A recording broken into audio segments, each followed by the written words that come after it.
Oscar Balmen, periodista de Nación Criminal, especializado en temas de seguridad. Mi estimadísimo, qué gusto escucharte.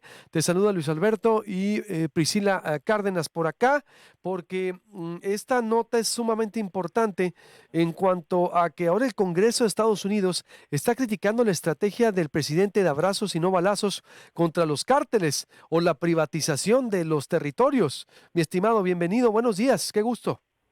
Hola Luis Alberto, qué gusto saludarte. Hola Priscila, buenos días. Pues sí, tenemos esta noticia, este reporte del Congreso de Estados Unidos en el que pues, se reconoce lo que el gobierno de Estados Unidos ha estado insistiendo, que cerca de un tercio del territorio nacional no está controlado por el Estado mexicano, sino que el Estado mexicano ha decidido compartir la gobernanza de esos territorios con grupos delictivos, principalmente con 12 cárteles.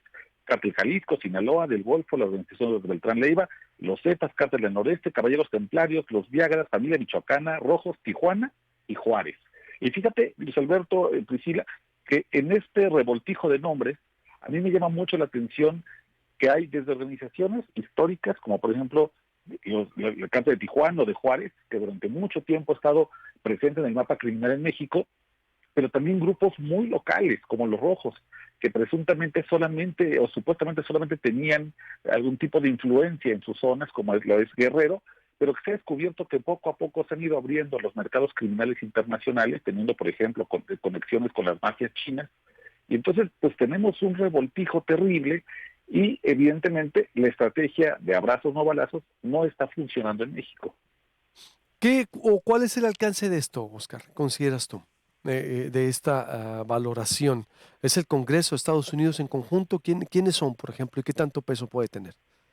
Bueno, el Congreso de Estados Unidos tiene evidentemente una gran influencia en el Partido Republicano, que es este partido que ha criticado abiertamente al presidente López Obrador con dos, por ejemplo, legisladores muy conocidos, Ted Cruz y Marco Rubio, que han hecho una crítica además a partir de intereses propios, que es hacer todavía inflar la percepción de que la frontera es mucho más insegura de lo que parece, con tal de poder meter este discurso antiinmigrante, xenofóbico a México. Ahora, no les falta razón a la hora de decir que el gobierno mexicano no ha hecho lo suficiente para poder controlar a los grupos criminales en el territorio. El alcance es que evidentemente esta narrativa sirve a los intereses de una facción del Congreso estadounidense, pero al mismo tiempo da la razón a quienes hemos dicho que la militarización de la seguridad pública, por un lado, puede sí en algunas zonas generar una temporal baja de algunos delitos como el homicidio o la extorsión, pero definitivamente crea un aumento, por ejemplo, en las violaciones a derechos humanos. Segundo, que la estrategia está permitiendo que algunos grupos se sientan con la capacidad y con la protección para poder expandirse a otros delitos que ya no sean únicamente el tráfico de drogas, sino como la extorsión, el secuestro, la trata de personas. Y por otro lado, tenemos una fiscalía, que es la Fiscalía General Pública de los temas de delincuencia organizada, que no ha podido judicializar las carpetas más importantes, que no ha podido llegar a sentencias en delitos como crimen organizado, lavado de dinero, tráfico de drogas, terrorismo, por ejemplo. Son prácticamente sentencias que nunca vemos materializadas o puestas en firme, y todas estas condiciones de impunidad, de crecimiento, pues claro, permiten que el crimen organizado se sienta fortalecido. Y lamentablemente también vemos que esta estrategia de seguridad se ha basado principalmente en abrir cuarteles de Guardia Nacional en todos lados, como si abrir un cuartel de la Guardia Nacional fuera suficiente para pacificar al país. Lamentablemente hemos visto muchísimas y hemos escuchado muchísimas historias en Michoacán, en Guerrero, en Sonora, en Tamaulipas, donde la gente dice: vimos la balacera, escuchamos que había gente armada, vimos los convoyos de los sicarios, llamamos a la Guardia Nacional y nunca se presentaron. 4 horas después llegaron únicamente a recoger los castillos. Todo esto, esta presencia de la Guardia Nacional sin una realmente presencia en las calles, en las zonas, en las situaciones de riesgo, la presencia de mayores grupos criminales que son cada vez más violentos, con instituciones armadas mucho más sofisticadas, el uso de tecnología por parte de los grupos criminales, la presencia en mayores territorios, todo esto evidentemente pinta un mal escenario que el Congreso de Estados Unidos evidentemente usa para sus propios intereses. Oscar, es interesante ver cómo el informe que emite el gobierno de Estados Unidos y plantea un mapa de México con los territorios en conflicto con el crimen organizado y únicamente identifica 3 estados de la República que no tienen ningún cártel de la droga o conflicto entre bandas criminales, que son Yucatán, Campeche y Chiapas, pero en el caso de toda la frontera de México con Estados Unidos hay al menos 4 cárteles diferentes. Sí, así es, Priscila. Está evidentemente Cártel Jalisco Nueva Generación, Sinaloa, los Zetas, Cártel de Juárez. Lamentablemente la frontera ha sido, pues, evidentemente una zona de conflicto, principalmente por la cercanía con Estados Unidos, porque ahí cruzan las rutas de los 3 delitos ilegales más importantes o de mayor recaudación en el mundo, que es el tráfico de armas, el tráfico de drogas y el tráfico de inmigrantes indocumentados. Esto, la verdad, obviamente es sabido. Pero me llama también como a ti la atención que Chiapas, Campeche y Yucatán aparentemente aparezcan como territorios que no están en disputa.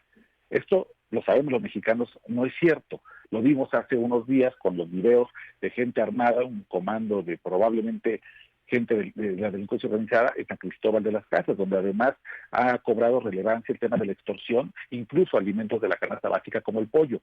En Campeche, por ejemplo, la gente de Campeche conoce perfectamente un verbo terrible, como estos verbos que hemos adoptado a partir de la guerra contra el narco, que le llaman playar. Y playar significa irse a las orillas de las playas a recoger lo que las avionetas cargadas de droga avientan al mar para poder recogerlas y después venderlas a los grupos criminales locales. Y por ejemplo, en Yucatán, pues ahí está metida incluso hasta la mafia rumana. Eso lo hemos sabido a partir de reportes del propio gobierno mexicano, cómo se han infiltrado para también tomar poder de algunas de las zonas turísticas de Yucatán. Y en Yucatán están también los zetas y también están los pelones. El mapa que ofrece el Congreso de Estados Unidos es un mapa a partir de recortes de prensa, a partir de datos hemerográficos. Sin embargo, cuando uno se mete más a estas zonas, prácticamente todo el mapa podría estar coloreado. En todos hay una presencia de algún grupo criminal y la presencia de un grupo criminal indica que ahí hay un negocio al que se puede acceder. Y eso llama evidentemente a otros grupos criminales. La frontera norte sin duda llena de grupos criminales, pero también la frontera sur. Oscar, tengo que hacer un comentario sobre este reporte del Congreso de los Estados Unidos. Es sumamente, pues vamos a decirlo, cuestionable, dice el Congreso, de la estrategia del presidente de abrazos y no balazos y la captura de territorios. Está Sonora también ahí en esta, diseño, en donde dice territorios y zonas en conflicto por los cárteles en el 2021, y Sonora dice el cártel Jalisco Nueva Generación contra el cártel de Sinaloa, que están en zonas de conflicto, y una de ellas es pues también Cajeme. Oscar, el tema es muy amplio, pero hay tanta información. ¿Cuál sería tu conclusión de esto, Oscar Balmen?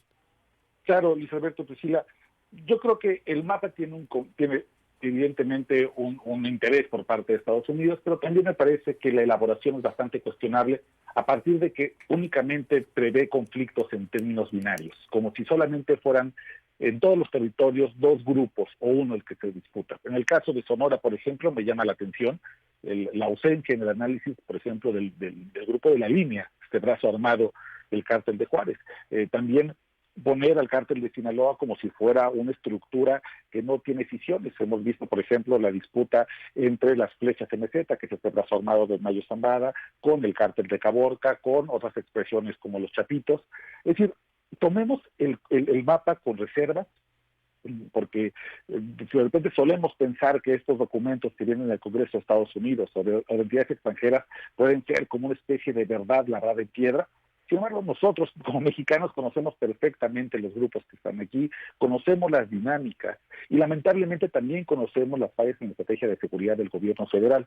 Lo tomaría como un documento que sirve para hacer un análisis más profundo, pero sí con muchas reservas y además como una especie de análisis bastante somero en este momento, muy por encimita todavía de lo que está pasando en México, y no registra, por ejemplo, estos grupos, estas fragmentaciones de los cárteles más grandes que están presentes en mucha de la vida cotidiana de las personas, en las comunidades más alejadas, y que forman parte de la violencia real o la que más lastima a la gente.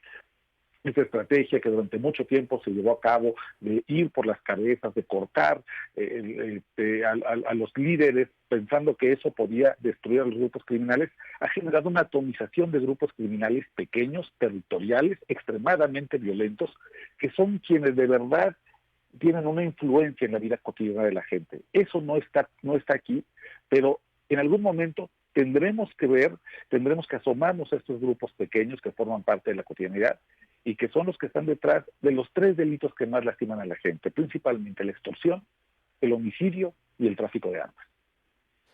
Pues te agradecemos mucho, Oscar, la verdad, el tema es sumamente amplio y tú tienes muchísima información, pero por acá también hay muchísima que le tenemos que procesar y dar seguimiento. Te mando un abrazo como siempre. Gracias y Te, ma- estamos en contacto.